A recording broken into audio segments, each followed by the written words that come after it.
The Casa de Contratación was a government agency of the Spanish Empire, existing from the 16th to the 18th centuries, which attempted to control all Spanish exploration and colonization. Its official name was La Casa y Audiencia de Indias. It was established in the port city of Seville, Castile. Introduction. Unlike the later East India Companies, chartered companies established by the Dutch, English, and others, the Casa collected all colonial taxes and duties, approved all voyages of exploration and trade, maintained secret information on trade routes and new discoveries, licensed captains, and administered commercial law. In theory, no Spaniard could sail anywhere without the approval of the Casa. However, smuggling often took place in different parts of the vast Spanish Empire. The Casa de Contratación was founded by Queen Isabel I of Castile in 1503, 11 years after the discovery of the Americas in 1492.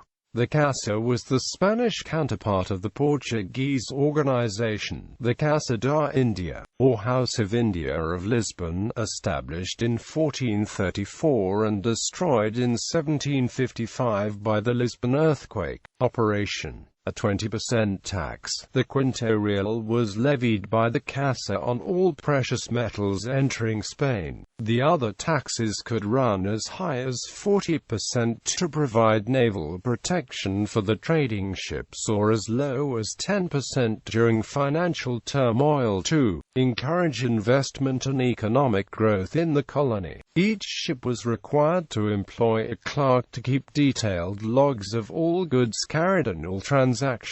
The Casa de Contratación produced and managed the Padrón Real, the official and secret Spanish map used as a template for the maps carried by every Spanish ship during the 16th century. It was constantly improved from its first version in 1508, and was the counterpart of the Portuguese map, the Padrão Real. The Casa also ran a navigation school. New pilots, or navigators, were trained for ocean voyages here. Spain employed the then standard mercantilist model, governed by the Casa in Seville. Trade with the overseas possessions was handled by a merchants guild based in Seville, the Consulado de Mercaderes, which worked in conjunction with the Casa de Contratación. Trade was physically controlled in well-regulated trade fleets, the famous Flota de Indias and the Manila galleons. Reductions.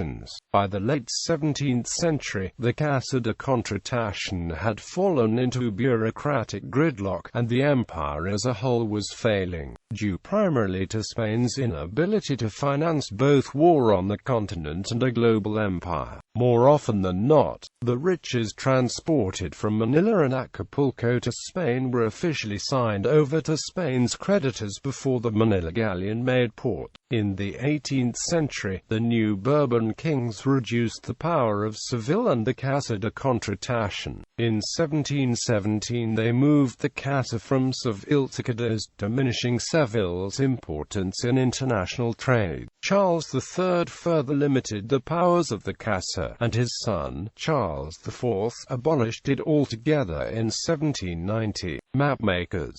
The map-making enterprise at the Casa de Contratación was a huge undertaking, and critical to the success of the voyages of discovery. Without good navigational aids, the ability of Spain to exploit and profit from its discoveries would have been limited. The Casa had a large number of cartographers and navigators, archivists, record keepers, administrators and others involved in producing and managing the Padrón Real. The famous explorer Amerigo Vespucci, who made at least 2 voyages to the New World, was a pilot working at the Casa de Contratación until his death in 1512. A special position was created for Vespucci, the pilot-air. In 1508, he trained new pilots for ocean voyages. His nephew Juan Vespucci inherited his famous uncle's maps, charts, and nautical instruments, and along with André de San Martin was appointed to Amerigo's former position as the official Spanish government pilot at Seville. In 1524, Juan Vespucci was appointed Examinador de Pilotos, replacing Sebastian Cabot, who was then leading an expedition in Brazil. In the 1530s and 1540s, the principal mapmakers in the Casa de Contratación working on the Padrón Real included Alonso de Santa Cruz, Sebastian Cabot, and Pedro de Medina. The mapmaker Diego Gutierrez was appointed as cosmographer in the Casa on October 22, 1554. After the death of his father Diego in January 1554, he also worked on the Padrón Real.